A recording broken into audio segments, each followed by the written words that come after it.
છેલ્લો જે કેસ છે કોલેરાનો એ રાજકોટ મહાનગરપાલિકાના આપણે સ્માર્ટ સિટી રહ્યા સ્માર્ટ સિટી બને છે અટલ સરોવર પાસે ત્યાંથી આવેલો છે. ત્યાં હાલ કોઈ રેસિડેન્ટ એટલું બધું છે નહીં, એટલે ત્યાં જે એલએનટી કોલોની છે ત્યાં જે વર્કર્સ છે એમાંનો જે કેસ છે અને જનરલી કોલેરા શું હોય છે કે બાળકોમાં જોવા મળતો હોય છે. આ એડલ્ટમાં કેસ આવેલો છે. જે વ્યક્તિનો કેસ આવેલો છે એની ઉંમર 22 વર્ષની છે. ત્યાંથી આપણે સોર્સ ઓફ ઇન્ફેક્શન ગોતવા માટે 4 આપણે પાણીના બેક્ટેરિયોલોજીકલ નમૂના લીધા છે. ત્યાં આપણી કોર્પોરેશનની પાણીની લાઈન જતી નથી, એટલા માટે ત્યાં આપણે આરસી ટેસ્ટ પણ કરેલા નથી. પણ ત્યાં જેટલા પાણી આપણે જે પીવાય છે એ બધામાં અત્યારે ઉકાળીને પાણી પીવું એવું બધી જગ્યાએ આપણે આઈસી કરેલ છે. પ્લસ હાઇજીન મેન્ટેન કરવા માટે હાઇજીન પ્રમોશન માટેનું પણ આઈસી કરેલું છે. આ ઉપરાંત આપણે જેટલા લોકો જ્યાં રહે છે ત્યાં અંદાજિત 250થી ઉપર 264 જેવા લોકો ત્યાં રહે છે, જેમાં 30 બાળકો છે. એ લોકોનું ડેઈલી આપણે હેલ્થ મોનિટરિંગ સર્વે કરીએ છીએ. લોકોને રોજ આપણે આરોગ્ય તપાસ કરીએ છીએ, જેમાં આજ સુધીમાં 3 દિવસમાં આપણને 6 ડાયરિયાવાળા કેસ મળ્યા છે, જેમાં એક પણ આપણને કોલેરા શંકાસ્પદ નથી મળ્યું. જે પેશન્ટ અત્યારે કોલેરા જેને લાગ્યો હતો એ પેશન્ટ અત્યારે પીડીયુમાં એડમિટ છે. એની સ્થિતિ સાવ નોર્મલ છે, સામાન્ય છે, પણ ગાઈડલાઇન પ્રમાણે જેને કોલેરા આવે એને આપણે અન્ય વ્યક્તિથી આઇસોલેટ કરતા હોઈએ છીએ, કારણ કે એના ફિકલમાં એના સ્ટૂલમાં કોલેરાનો બેક્ટેરિયા સ્પ્રેડિંગ થતા હોય છે, એટલે બીજાને ચેપ લાગવાની શક્યતા હોય એટલે આઇસોલેટ કરીને આપણે સિવિલમાં રાખેલા.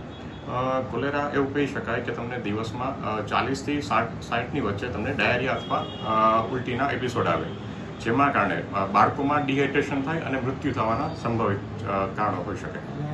આપણે જે 3 કેસ આવેલા છે, અનફોર્ચ્યુનેટલી 3 લોકો એવું કહે છે કે એમની ટ્રાવેલિંગ હિસ્ટ્રી નથી.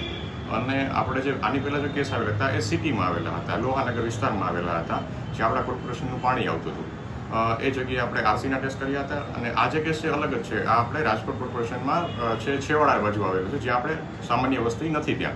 ત્યાં અત્યારે આપણે અંડર ડેવલપમેન્ટ છે, રૈયા સ્માર્ટ સિટી વિકસે છે ત્યાં છે, એટલે ત્યાં આપણે અલગ પ્રકારની કામગીરી કરવાની થાય. સિટીમાં પણ અલગ પ્રકારની કામગીરી કરવાની થતી હોય. ત્યાં હાલ તો એક પણ પ્રકારનો સોર્સ ઓફ કન્ટામિનેશન મળ્યું નથી. આપણે એ લોકો જે બાંધકામમાં પાણી વાપરે છે કૂવાનું, એ કૂવાના પણ આપણે પાણીના બેક્ટેરિયોલોજીકલ નમૂના લીધા છે કે ક્યારેક વળી મજૂરો તેનું પાણી પી લેતા હોય. એ લોકોનો આરો પ્લાન્ટ છે પોતાનો, જે લોકો દર ક્વાર્ટરલી કે દર 3 મહિને એનું ઇન્સ્પેક્શન કરાવે છે અને એનો બેક્ટેરિયોલોજીકલ રિપોર્ટ કરાવે છે. તેમ છતાં પણ આપણે એનું પણ સેમ્પલ લીધેલું છે.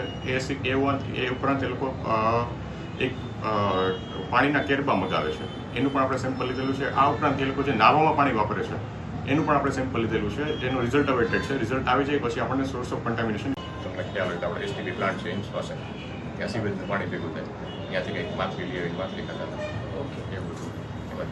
જનરલી મુખ્યત્વે ક્યાં થાય, લોકો બહારનો ખોરાક ખાય ને એમાં થાય. આ લોકો જે બહાર જે રહેતા હોય ને એ લોકો શું કરતા હોય કે ખાવાનું ગમે તે લઈ જતા હોય, એના કારણે જનરલી છે ને અત્યારે લોકોને જનરલી અત્યારે છે ને આપણે જે સુપર ક્લોરેશન કરાવીએ છીએ, દરેક જગ્યાએ તમારે ઘરે પાણી આવતું છે ને,